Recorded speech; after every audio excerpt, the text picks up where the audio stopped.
Curses, are they real or fake? I can't tell you, but I'm sitting here with two people who can. Ellie and Ennis join me at the desk to discuss the world that is sports curses. So, Ennis, what is your favorite sports curse? Well, I could have gone a lot of ways here, but I'm going to go with a very infamous curse. I'm going to go with Lil B's curse on James Harden. Lil B, of course, got mad at James Harden for stealing his trademark cooking dance, and after refusing to acknowledge he stole the dance, Lil B chooses to curse James Harden by James Harden went on to have a 13 turnover game, enough for the NBA single season record in a game, and Lil B also set the curse again the following year. And what does James Harden do? He goes on to have a 370 turnover season, enough for a league best. Yeah. I mean, Lil B's definitely had his way with curses. So, Ellie, going to you. I'm going with the Billy Goat curse. So this has to do with the Chicago Cubs, and as we all know, the World Series starts today. But the curse was this guy named William Sionis, hope I pronounced that correctly. He owned this bar called the Billy Goat Bar. So he brings his Billy Goat to Game 4 of the 1945 World Series, and Mr. Wrigley, obviously the owner of the Cubs at the time, kicked him out because fans were complaining this goat smells bad. So this guy leaves, and he said, "Them Cubs, they aren't gonna win no more."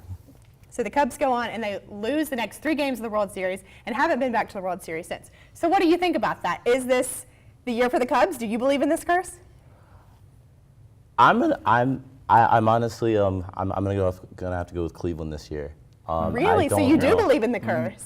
I think the Steve Bartman thing. I think that's sort of an indicator that this curse is going to happen. That sounds like good points now. Moving on to which curse is bogus. Ellie, going to you to start. This one, the one I just said, the Billy Goat curse. I'm going with the Cubs for World Series. I truly believe that Chicago is going to win, and that, this goat, that some people say it's true, some people not, Yeah. I mean, so you still going with Cleveland? No, I'm still going with Cleveland. Right. I'm a big fan of Lender. I'm a big fan of Kluber, and I just think it's their year. All right, so going now, what is your curse that is total bogus? The Cleveland sports one. Cleveland sports. That's mine. Like I said, I think this is the Indians' year. They're coming off the heels of the Cavaliers just winning their first finals in a while. LeBron coming back. I think they have so much drive and so much momentum in that city. I think it's their year. Well, I think that we're going to have to see either one of these is bogus. Either this Billy Goat curse is wrong or the Cleveland curse is wrong, because one of these teams is going to win. So we'll see which one of us is right. All right, last question. Which curse has some truth to it? I think the Madden Curse has a little bit of truth to it. I think that there's so many athletes in the NFL that have been affected by this curse. Of course, Drew Brees getting injured. Peyton Hillis basically just fell off the map after he was on that cover. And I think it's the Madden Curse. Okay, so let's say something. You're basing a curse off a video game. Okay, maybe it's true. But the NFL, Madden, do they really have anything to do with each other? I don't know.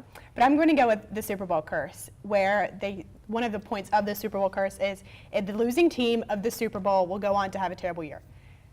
The Carolina Panthers. Look at their. They're 1 and 5. Panthers, they're 1 and 5. They played the Broncos in Game 1, which is a Super Bowl rematch.